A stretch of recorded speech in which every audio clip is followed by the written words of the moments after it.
Shalom, selamat pagi. Perkenalkan, nama saya Triani Sandra STH.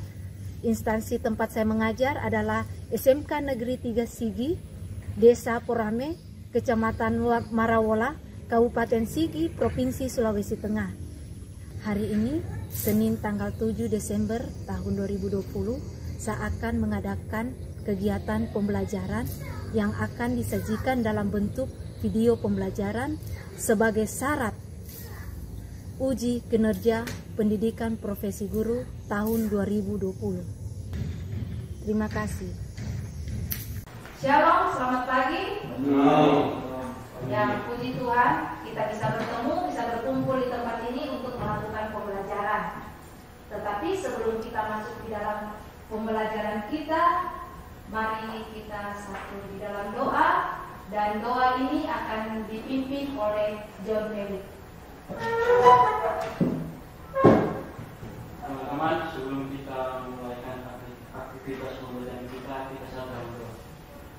Tuhan Yesus yang baik, pada pagi hari ini kami dari Tuhan, kami bersyukur Tuhan karena Engkau kembali hidup kami, dan bersyukur karena sampai pada saat ini Engkau memberikan kesehatan kepada kami, sehingga kami boleh berkumpul lagi bersama pada pagi hari ini seperti ini.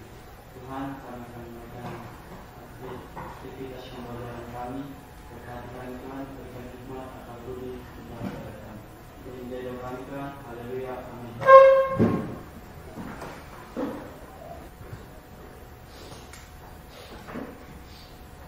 Ya, sebelum kita lanjut dalam materi kita, sebelum kita belajar, yang Ibu mau tanyakan sekarang, kira-kira siapa yang tidak hadir hari ini?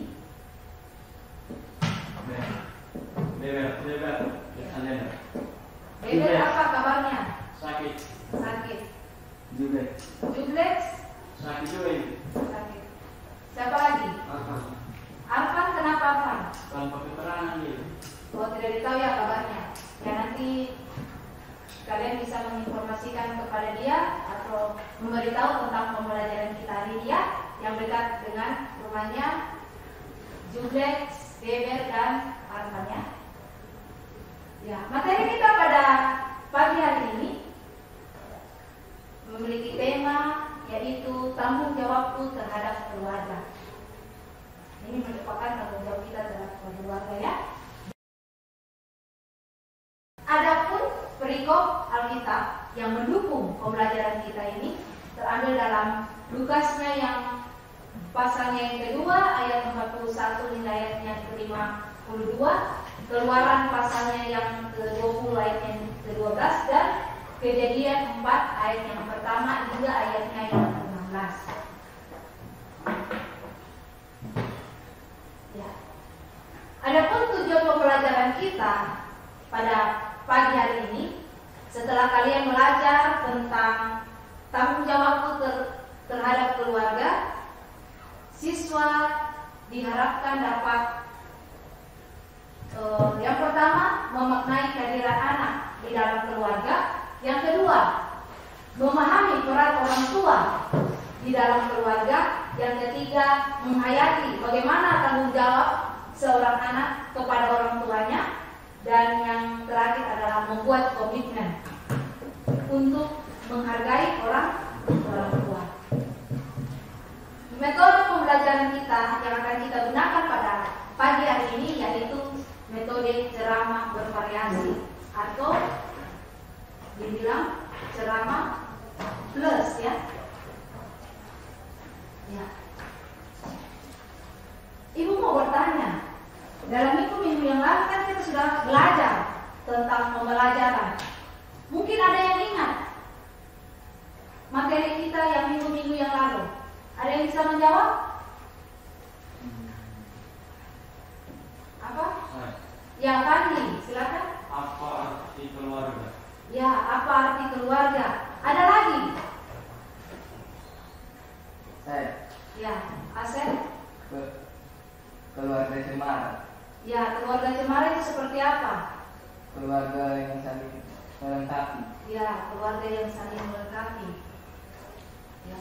Jadi itu ya, dalam minggu yang lalu kita juga sudah mempelajari tentang fungsi keluarga. bagaimana pernikahan Kristen, bagaimana menjadi keluarga yang harmonis, ya, ada tanggung jawab, ada fungsi keluarga, ada tanggung jawab orang tua terhadap anak dan sebagainya. Ya, itu semua memberi pengaruh. Jadi semua itu memberi pengaruh yang sangat positif di dalam setiap kehidupan kita secara pribadi. Bahkan kalian sebagai anak-anak yang sudah beranjak menuju ke remaja, sudah remaja pada saat ini. Dan tentunya nilai-nilai yang berlaku baik yang ada di rumah, di masyarakat, di sekolah maupun di dalam gereja itu merupakan nilai-nilai Kristiani yang dapat diterima oleh masyarakat dan juga memiliki karakter kekristenan. Jadi saat ini kita akan belajar tentang bagaimana sih tanggung jawab anak ini terhadap orang tua di dalam setiap kehidupan pribadi kita. Ya, menurut kalian, Ibu akan bertanya, menurut kalian, apa sih arti kehadiran anak di dalam keluarga? Saya. Ya, Asad, bagaimana Asad? Menurut saya, kehadiran anak dalam keluarga melengkapi keluarga dalam satu Trinitas segitiga cinta. Trinitas segitiga cinta. Ya, gitu ya. Ada lagi mungkin? Saya, Ya. arti kehadiran anak dalam keluarga adalah sebagai anugerah terindah dari Tuhan. Ya, terima kasih John Felix. Baik sekali. Ada lagi? Siapa lagi yang ingin menjawab? Apa arti kehadiran anak di dalam keluarga?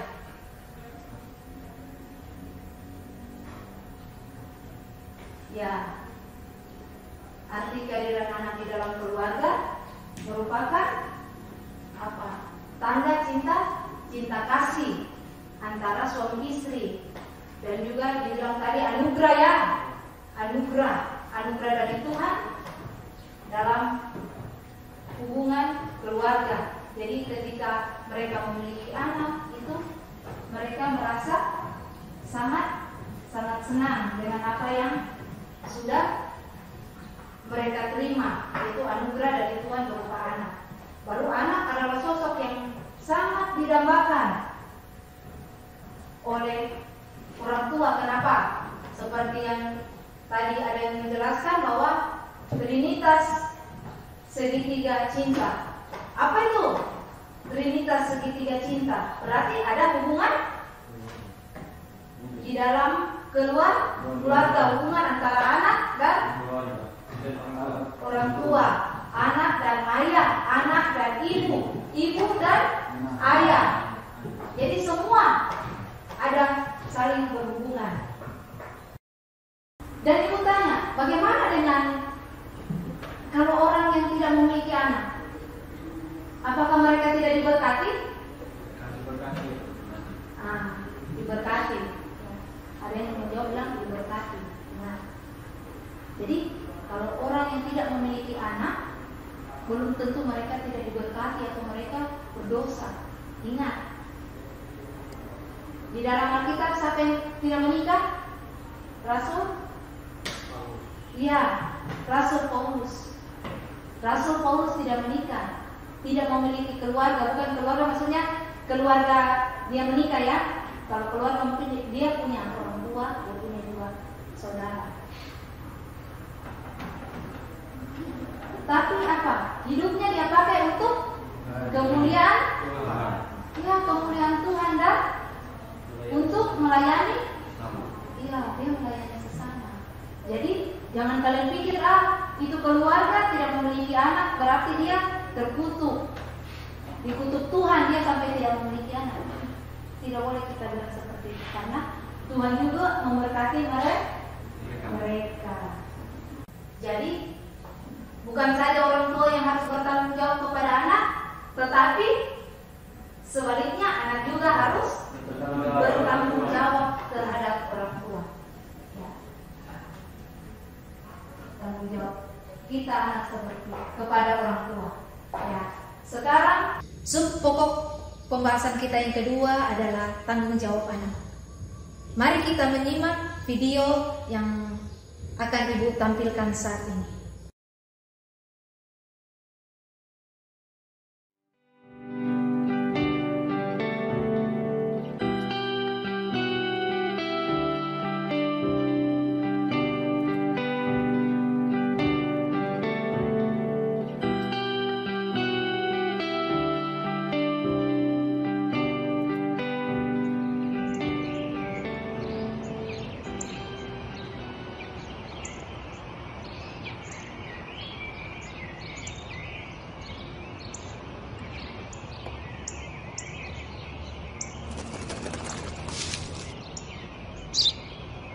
Τι είναι αυτό?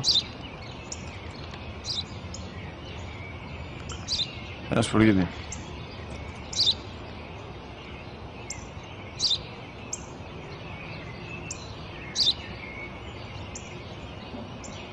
Τι είναι αυτό?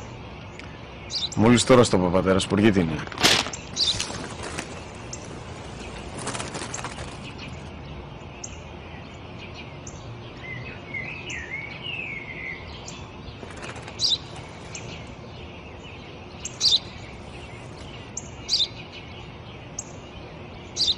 Τι είναι αυτό?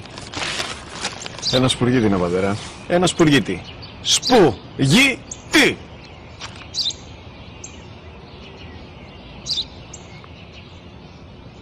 Τι είναι αυτό? Γιατί το κάνεις αυτό το πράγμα, μπορείς να μου πεις? Τόσες φορές σου είπα, είναι ένα σπουργίτη! Δεν το καταλαβαίνεις! Πού πας?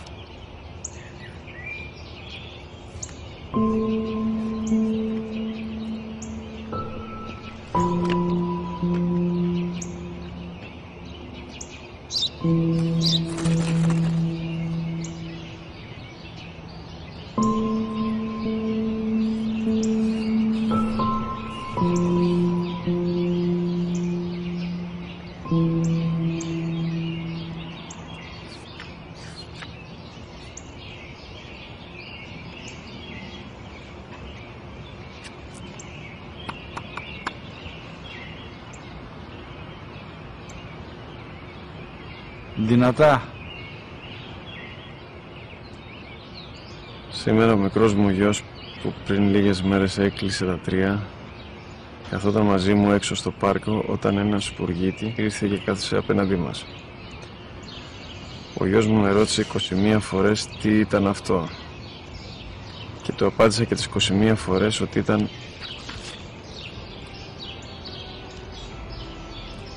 ένα σπουργίτη. Τον αγκάλιασα τρυφερά και τις 21 φορές που μου έκανε την ίδια ερώτηση, ξανά και ξανά, χωρίς να εκνευριστώ, νιώθοντας στοργή για το αθώο μου αγοράκι.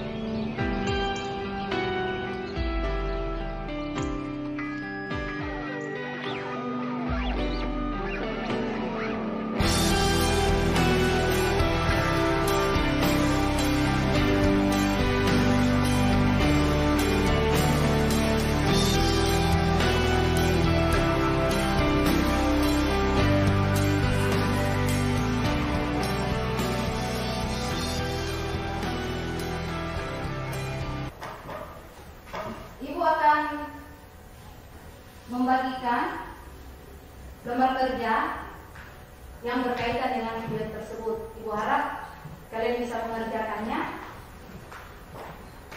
dengan baik karena kalian sudah menyimak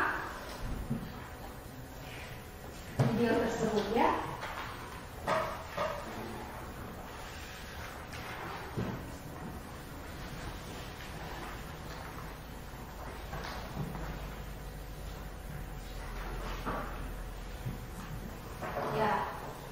Kalian kerjakan, Ibu memberi waktu 10 menit, ya.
Sudah semua?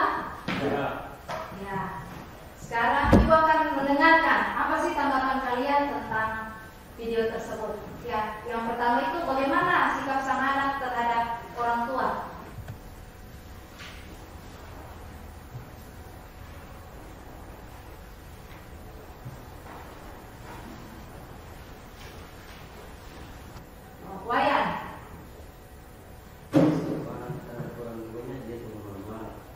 Coba sekali lagi mau lihat, kasih keras. Sikap anak terhadap orang tuanya, dia terlalu marah-marah terhadap orang tuanya. Ya, menurut Wayan, anak itu suka marah-marah terhadap orang tuanya. Kalau Randi? Sikap anak terhadap orang tua yang di video tadi kurang baik dan tidak patut dicontoh. Kurang baik. Kalau Randi? Menurut saya sikap sang anak tersebut adalah tidak sopan dan tidak menghargai. Ya, baik sekali. Kalau Desmond? Sikap anak kepada orang tua itu marah-marah dan kasar. Marah-marah dan kasar. John? Menurut saya sifat anak dalam video tersebut adalah dia seharusnya bersifat dan berkata kasar terhadap orang tuanya. Ya. Karena bagaimanapun orang tua adalah sosok yang sudah berjasa. Iya. Baik sekali. Jawaban kalian semua ya, bahwa anak itu bersikap kasar dan tidak boleh dicontohi. Ya, jangan kalian seperti itu ya kepada orang tua ya. Yang kedua, pertanyaan yang kedua, pesan apa sih yang kamu dapat? Coba share. Pesan apa yang Asher dapat di dalam video tersebut? Pesan yang saya dapat dari video tadi, kita harus menghargai orang tua kita meskipun dia sudah lemah. Ya, baik sekali. Siapa lagi yang mungkin ada pandangan lain atau pendapat lain? Ya, John. Menurut saya, bagaimanapun keadaan orang tua kita harus tetap menghormati dan menghargai. Iya, baik sekali. Ada lagi yang mungkin ingin menjawab? Ya, ya, Fandi? Pesan dari video tadi, jadilah anak yang tahu berterima kasih kepada orang tua. Iya, baik sekali. Terima kasih buat jawaban kalian, itu sangat baik. Jadi kita harus menghargai orang tua, harus menghormati dia walaupun dia sudah lemah. Karena orang tua sudah mendidik kita dengan susah payah, dengan penuh kesabaran, dengan penuh ketekunan. Nah, nanti kalian kan ujung-ujungnya akan berumah tangga dan kalian akan tahu bagaimana sebenarnya jadi orang tua, ya. Jadi ingat pelajaran ini, pesan yang kalian lihat dalam video tersebut harus kalian menghormati orang tua. Ya, yang pertanyaan ketiga, apa yang akan kamu lakukan mulai sekarang terhadap orang tua kalian? Coba Desmond, ibu ingin dengar. Menghargai dan menghormati. Oh, menghargai dan menghormati. Fadli? Menghormati dan mendengarkan semua perkataan. Mendengarkan. Baik sekali. Apa Fadli?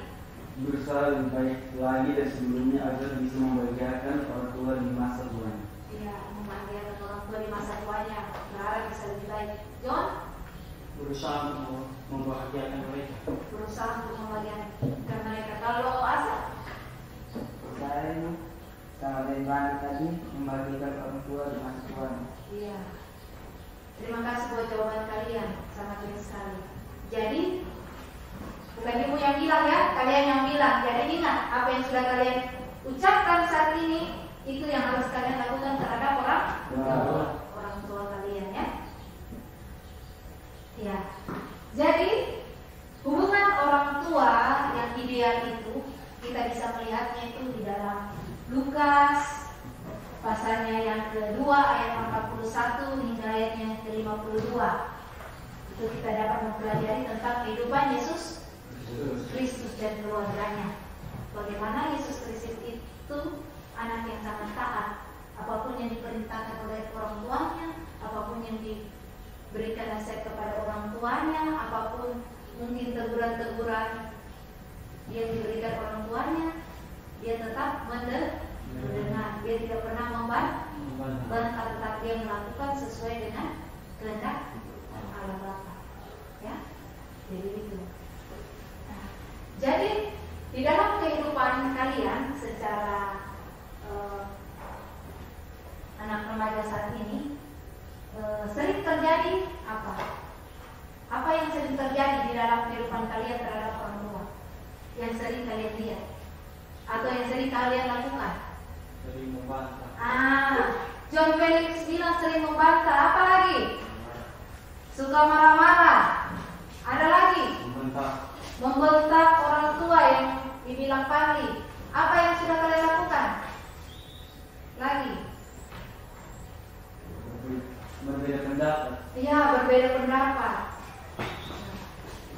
Itu yang terjadi pada saat ini. Dan kalau kalian biasa sering mendengar berita, biasa ada anak membunuh orang tuanya. Ada juga anak membakar orang tuanya, memukul orang tuanya dan sebagainya. Itu realita yang terjadi saat ini. Kenapa anak remaja saat ini, umur kalian menganggap orang tua itu apa? Orang tua itu cumanya tahu menasihati, cumanya tahu memerintah, cuma tahunya apa? Melarang. Kalian mau hidup apa? Bebas. Makanya kalian mau bangun tembok-tembok antara kalian dan orang tua. Ketika orang tua menegur kalian, pasti kalian ngambek kan? Pasti kalian cemberut dan biasa kadang marah. Betul? Itu yang terjadi. Jadi kalian sudah membuat tembok antara kalian dan orang tua. Jadi ada hal yang harus kalian tahu, atau perkembangan yang harus kalian tahu di dalam kehidupan kalian sehari-hari. Kalian sudah remaja saat ini, kalian harus perlu tahu perkembangan yang terjadi dalam diri kalian. Kira-kira perkembangan apa? Kalau menurut kalian? Ada perkembangan fisik. Apa lagi? Menurut kalian apa? Perkembangan apa? Emosi. Ada lagi yang ingin? Kedewasaan. Ya. Pikiran. Yang itu adalah suatu perkembangan. Jadi ada 4 aspek perkembangan pada masa remaja atau masa-masa kalian ini. Yang pertama adalah kognitif. Nah, di sini kalian sudah memiliki kematangan intelektual. Jadi kalian sudah mampu melakukan atau berpikir secara logis, ya, baik abstrak, logis. Bahkan kalian juga bisa menentukan ide-ide yang baik di dalam pergaulan kalian mungkin, ya. Di dalam studi kalian dalam sekolah dan apapun, dalam gereja mungkin kalian sudah mampu mengeluarkan ide-ide kalian, ya. Bahkan kalian sudah mulai berpikir secara sistematis, ketika ini begini dan sebagainya. Bahkan kalian juga sudah bisa berpikir secara refleksi. Itu adalah perkembangan kognitif. Ya, perkembangan yang kedua yang perlu kalian ketahui adalah perkembangan moral atau etika.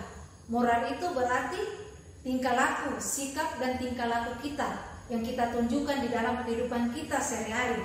Ya, di dalam perkembangan ini, tahap perkembangan ini, anak-anak remaja biasanya mereka perlu dihormati. Ketika mereka tidak dihormati, mereka akan kurang suka atau kurang bersahabat dengan orang-orang yang ada di sekitarnya. Sudah mulai. Bahkan sudah bisa mengevaluasi tentang identitas diri, mencari identitas diri kalian. Sudah mulai. Itu perkembangan moral. Yang ketiga adalah perkembangan ego. Ya, perkembangan ego pribadi, ya. Diri saya, ini loh saya, ini loh identitas saya. Kadang begitu. Saya mau seperti ini. Mulai. Jadi antara mencari identitas dengan sesuatu kadang bertolak belakang dengan kehidupan pribadi kalian. Kalian menjadikan diri kalian sebagai pribadi atau identitas yang seperti ini, tetapi bertolak belakang dengan apa yang harus kalian lakukan di dalam kehidupan. Apa realita yang terjadi di dalam kehidupan kalian, ya. Dan yang terakhir adalah iman. Kalian ini sudah dewasa, sudah tahu menentukan apa yang kalian percayai. Dalam keluarga sudah menetapkan, ya, hidup di dalam Yesus Kristus, iman kepada Yesus Kristus apapun itu. Dan sampai sekarang juga kalian masih meyakini bahwa Dan dia juga kalian selalu menjadikan Yesus Kristus sebagai sahabat. Kalian sudah mulai curhat kepada Tuhan melalui doa, ya. Sampai di sini sering berdoa. Ya. Kalian sering berdoa. Kalian sering curhat sama Tuhan. Ya. Jadi kalian menganggap Tuhan itu adalah tempat curhat yang terbaik. Bahkan teman yang sangat baik, teman sejati, sahabat yang paling baik di dalam kehidupan, karena hanya Tuhan yang mampu mengerti keberadaan kalian. Perkembangan kalian ini perlu kalian ketahui, tapi bukan cuma kalian yang perlu ketahui, tetapi orang tua juga perlu memahami 4 aspek perkembangan ini di dalam kehidupan kalian. Karena kalian menganggap, kapan saya bisa mandiri kalau orang tua selalu berada atau membatasi, melarang dan sebagainya. Tetapi kalian juga perlu tahu bahwa kalian kalian sudah mulai berpikir secara logis, tetapi kalian dalam kondisi pemikiran yang baru matang. Karena segala tindakan yang kalian ambil, kalian belum tahu konsekuensinya ke depan itu apa. Ketika saya ambil seperti ini, apa konsekuensinya? Apa dampaknya bagi saya? Maka perlu campur tangan orang tua atau pemikiran orang tua untuk mengimbangi antara pendapat kalian dengan orang tua. Makanya perlu adanya apa? Keterbukaan antara kalian dengan orang tua. Sampai di sini sudah terbuka terhadap orang tua. Harus ada keterbukaan sehingga konflik tidak akan terjadi, tidak akan ada konflik terjadi, tidak ada pertikaian yang terjadi di dalam kehidupan keluarga kalian. Kalian yang orang tua tetap rukun, tetap damai, karena kalian sudah mengerti perkembangan aspek ini, dan orang tua juga harus mengerti. Jadi kalian nanti kalau jadi orang tua harus mengerti keberadaan anak, ya. Subpokok pembahasan kita yang ketiga adalah taat perintah Tuhan, yaitu menghormati orang tua. Ya, mari membuka kita di dalam Keluaran 20 ayat yang ke-12. Keluaran 20 ayatnya yang ke-12. Coba salah satu baca.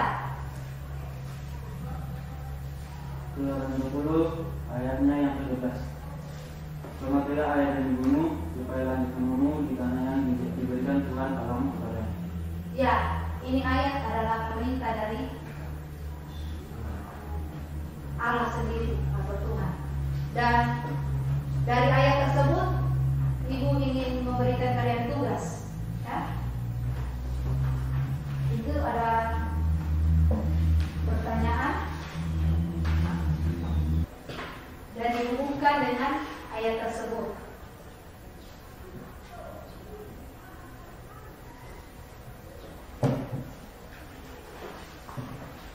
Jawab, ya.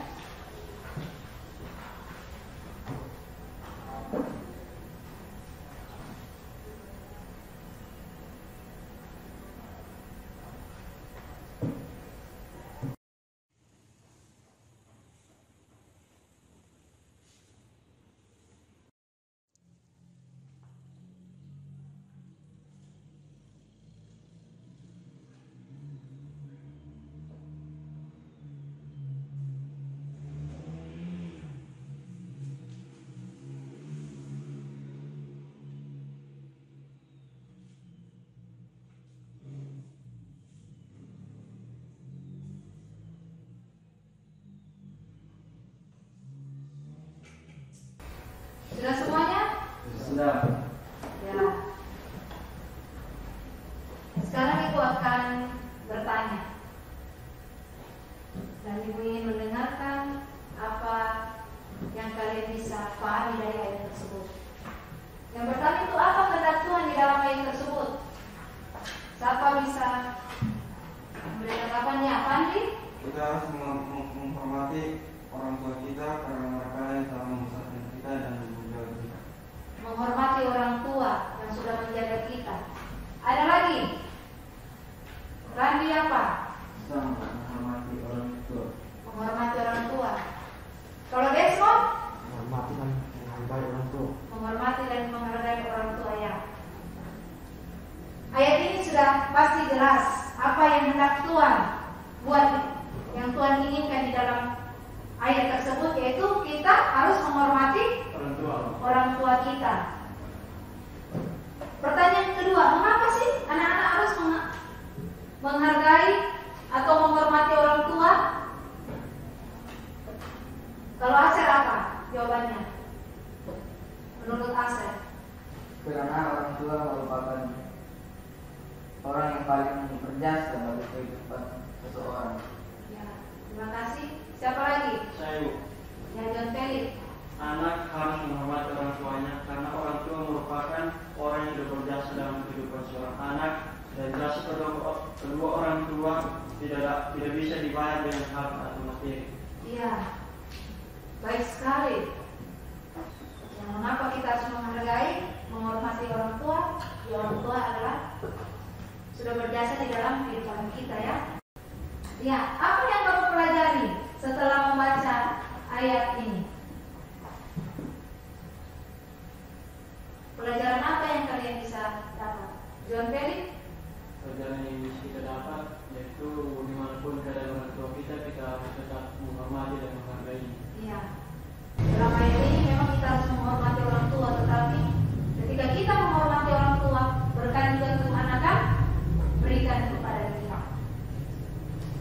Bagaimana realita yang kalian jumpai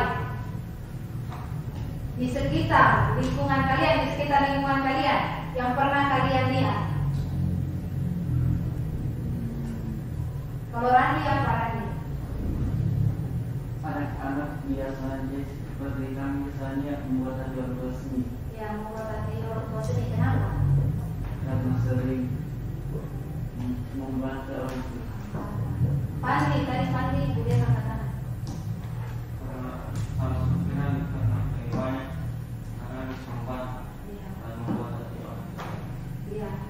Jadi dalam ayat ini yang terjadi realita banyak anak-anak yang membantah. Apalagi ketika anak-anak itu sudah terpengaruh dengan lingkungan yang kurang baik, kurang bagus. Tetapi buat kalian walaupun mungkin tinggal di daerah yang kurang baik, biasa terjadi pertengkaran antar kampung dan sebagainya, tetapi kalian harus tetap mencerminkan kasih Tuhan di dalam lingkungan keluarga kalian. Ya, apa sih hormat itu? Menghormati orang tua itu berarti kita bersikap santun dan patuh terhadap orang tua. Yang kedua itu adalah memelihara kelangsungan hidup orang tua. Yang ketiga, menghargai dan mengetahui kewajiban orang tua. Sikap hormat dan pengertian kepada orang tua harus berlandas cinta kasih dari Kristus, akan membangun sebuah keluarga yang bahagia di dalam kehidupan kalian. Tidak ada pertentangan, tidak ada cekcok, tidak ada saling marah-marahan kepada orang tua. Jadi, ya, saat ini Ibu akan membagikan sebuah kertas. Ini kalian harus menulis komitmen kalian saat ini. Ya, komitmen kalian saat ini kalian tulis di dalam kertas ini. Apapun itu, komitmen terhadap orang tua kalian ya. Nah, kemudian kalian tempelkan di suatu tempat yang mungkin kalian bisa lihat setiap hari, bahkan kalian bisa doakan setiap hari. Ya. Tulis. Kenapa harus kalian tempel di tempat yang bisa kalian lihat? Supaya itu dapat terus menguatkan kalian untuk setia terhadap komitmen untuk menghargai orang tua. Ya. Ingat, ditempelkan di tempat yang bisa kalian lihat. Ya. Dari semua materi ini mungkin ada yang mau bertanya atau yang belum mengerti. Bisa ditanyakan. Sudah mengerti semuanya? Puji Tuhan kalau kalian sudah mengerti. Jadi dari semua materi kita pada hari ini, ditarik suatu kesimpulan. Yang pertama, anak adalah anugerah terindah di dalam kehidupan rumah tangga atau dalam kehidupan keluarga. Yang kedua, orang tua, tanggung jawab orang tua untuk mendidik dan membesarkan anak yang diberikan Tuhan harus dilaksanakan dengan penuh sukacita dan sikap takut akan Tuhan, sehingga anak-anak dapat bertumbuh menjadi pribadi yang beriman dan berakhlak. Yang ketiga, anak-anak atau anak-anak remaja pada saat ini ya, juga mempunyai tanggung jawab untuk menghormati orang tua seumur hidup mereka, sehingga berkat Tuhan melimpah dalam kehidupan anak-anak. Jadi itu, orang tua punya tanggung jawab, kalian juga punya tanggung jawab. Itu adalah sebuah kesimpulan yang dari semua materi yang sudah Ibu sampaikan saat ini. Ya, saat ini kita akan mengakhiri pembelajaran kita saat ini. Saya minta Aser untuk tutup kita di dalam doa. Bapak, ketika sudah habis belajar, cuma saya minta ini pulang, berkati beliau mereka yang sakit, sembuhkan mereka dari penyakit mereka. Ini untuk kami, saya amin.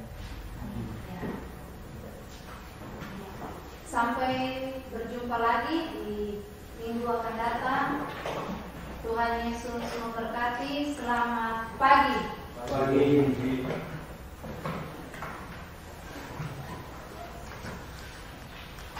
Ya, tugas-tugasnya yang tadi dikumpulkan.